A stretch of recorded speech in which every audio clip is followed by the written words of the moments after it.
Le vent souffle au vent dans la conque embaumée des daturailles de leurs hybrides, enchantement des terres arides et ma vieille émirne décimée. Souffle au cœur de la tiède verdure, où la nuit pesante entrave encore un pur chant d'oiseaux couleur d'aurore, désolé par la grande froidure. Et, comme pour délivrer du songe, fallacieux de l'aube en allée, quelques paupières trop flagellées de sommeil, souffle et prolonge. Ta voix parmi le retour du monde à sa destinée éphémère et profonde.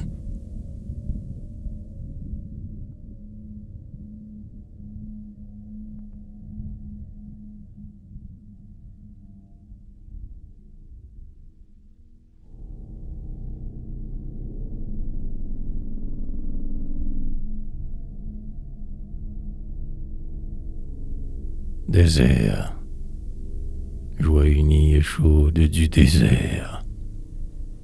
Nulle part, l'azur n'est aussi bleu que sur ces monts de sable et de feu, sillonnés de vols puissants et clairs. Rare en verdure comme mon cœur, d'homme mûri par des temps mauvais, l'heure est par vous. Ô bonheur rêvé, en l'abri de la seule longueur. Ici, devant ton aridité, ton silence et ta soif et ta faim, paysage apparemment sans fin, comme l'effroi de l'éternité, tempérant ma joie et mon émoi, je rêve d'un art dépouillé comme toi.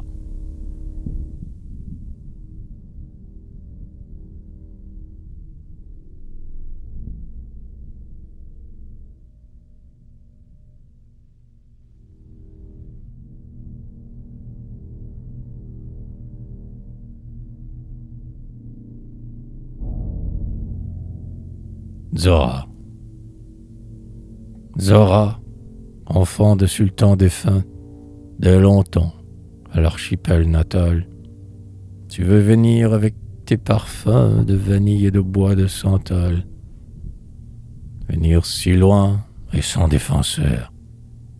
Ô Zora, rose que fanerait le plus beau soleil en sa douceur, étendu sur le parc azuré, et prétendre à jamais conserver, sous d'autres lois et de nouveaux cieux, dans toute sa vierge pureté, la foi si chaude de tes aïeux. Mais brûlant d'amour pour un des miens, je crains que ton cœur ne devienne chrétien.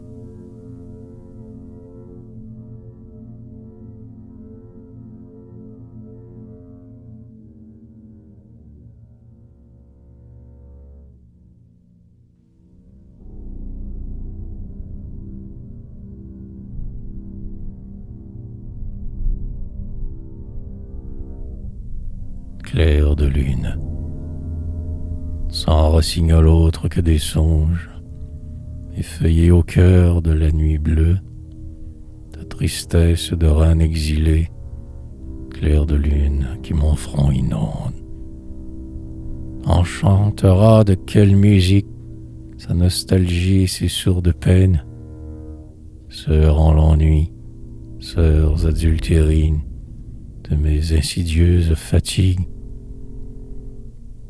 Ton intention sont ouvertes, mes fenêtres au bruit encore, le cœur du soir pacifique et rose, élevé dans le calme des herbes.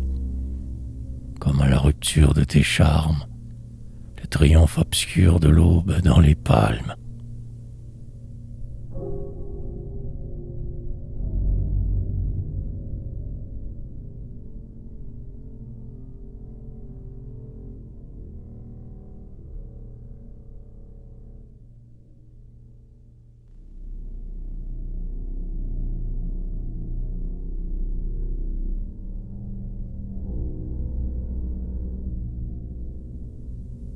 Lys, fils de la terre et des vivants, des morts et de la nature, je te préfère au parfum qui dure, au lys que balancent les vents.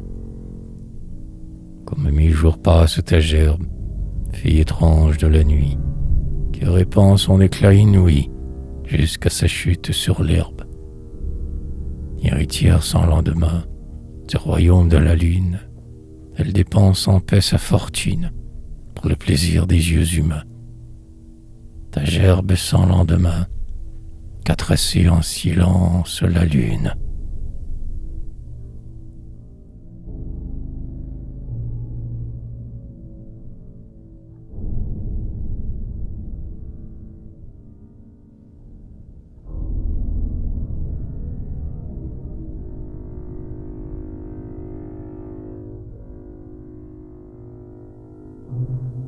Regard, sur quel monde englouti sans retour te fermes-tu pour bientôt t'ouvrir aux astuces vaines de l'amour, sinon au piège amer du mourir?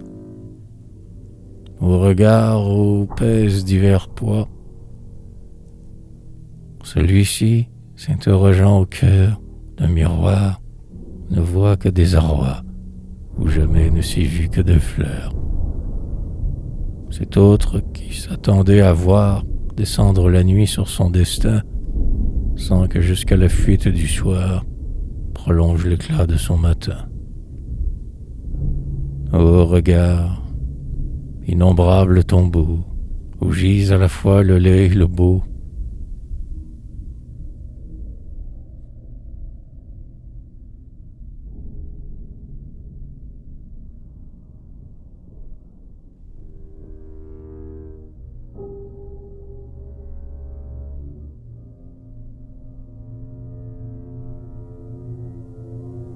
horloge, absence pure, ô l'insoupçonné, servisseur des ténébreuses parcs, tous les jeux de notre destinée, jalons sur ta route et nos cœurs, tu les marques.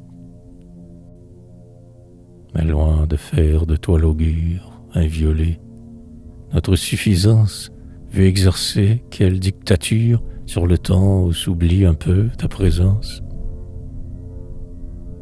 Et ce n'est que lorsque le narcisse, qui s'ignore au fond de nous encore, voit au bord d'un sombre précipice, sur ce vivre autrefois, l'infernale aurore, parée de fleurs sa jeunesse morte, que nous entendons se fermer une porte.